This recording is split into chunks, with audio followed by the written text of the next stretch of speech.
আচ্ছা বন্ধুরা, তো যারা কোথাও কাজের মধ্যে গেছেন, লিপ্ত হয়েছেন, বন্ধুবান্ধব অনেক হয়তো হয়েছে, তো অল্প দিনের বন্ধু যারা একদম কাছের ক্লোজ বন্ধু হয়ে যায়, তো অবশ্যই হতেই পারে।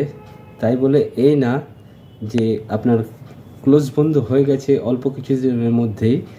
তো যাই হোক, একদম মন থেকে পুরোপুরিভাবে কেউ বিশ্বাস করবেন না। আপনি 2 বছর, 4 বছর, 5 বছর, 10 বছর যখন মেলামেশা করবেন, সত্যিকারের যদি বন্ধু হয়, তখন তাকে বিশ্বাস করবেন। কিন্তু কিছুদিনের মধ্যেই, 1 মাসের মধ্যেই, 15 দিনের মধ্যেই, 2 মাসের মধ্যেই, 6 মাসের মধ্যেই যদি কোনো বন্ধু ঘনিষ্ঠ হয়ে যায়, অথচ বেশি সময় ধরে কথা বলে না, হয়তো সাময়িক কথা বলে ওঠা বসা করেন, তো যাই হোক, অনেক বন্ধুবান্ধব সাথেই মিশতে হয়। তো পুরোপুরিভাবে কাউকে বিশ্বাস করা যাবে না, কেননা দেখা যাবে আপনার কোনো সফলতা জন্য হয়তো তাকে দরকার হতে পারে, কি প্রয়োজন হতে পারে। তখন কিন্তু কী হবে, যে এমন একটা যে বিশ্বাসঘাতকতা আপনার সামনে করতে পারে, আপনি হয়তো নিজেও ভাবতে পারবেন না। তো যাই হোক, পুরোপুরিভাবে কাউকে বিশ্বাস করার দরকার নেই। আপনার কাজ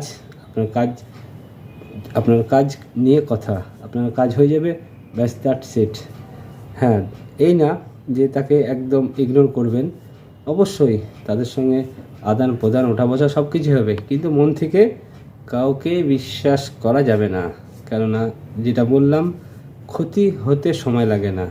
তাই চলবেন, ফিরবেন, উঠবেন, বসবেন, কথা বুঝবেন, জানবেন, যাচাই করবেন। দেখবেন এমন এমন কথা বলবে অনেক মানুষ যে আপনি ভেবে নেবেন যে একটা প্রকৃত বন্ধু এবং সে আমাকে সঠিক কথা বলছে।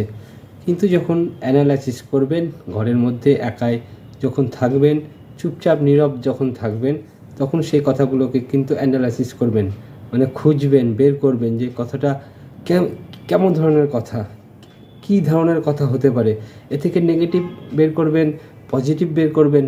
তো এইভাবে যখন তৈরি করতে পারবেন যে নেগেটিভ এক সাইড ভাবলেন, এক সাইড পজিটিভ ভাবলেন, যখন এগুলো ভাবতে শুরু করবেন না, তাহলে কিন্তু আপনার সঠিক যেটা, যে আমাকে এই লোকটা, এই বন্ধুটা কী ধরনের কথা বলেছে, কেমন ধরনের কথা বলেছে, তখনই কিন্তু আপনি বুঝে যাবেন আসল রহস্য। তখনই বুঝতে পারবেন আসল বন্ধু যে আমার ক্ষতির জন্য হয়তো কথাটা ইউজ করেছে, নাহলে ভালোর জন্য ইউজ করেছে। যাই হোক, এইটুকুই বলার ছিল। ভিডিওটি অনেক বড় হয়ে গেলে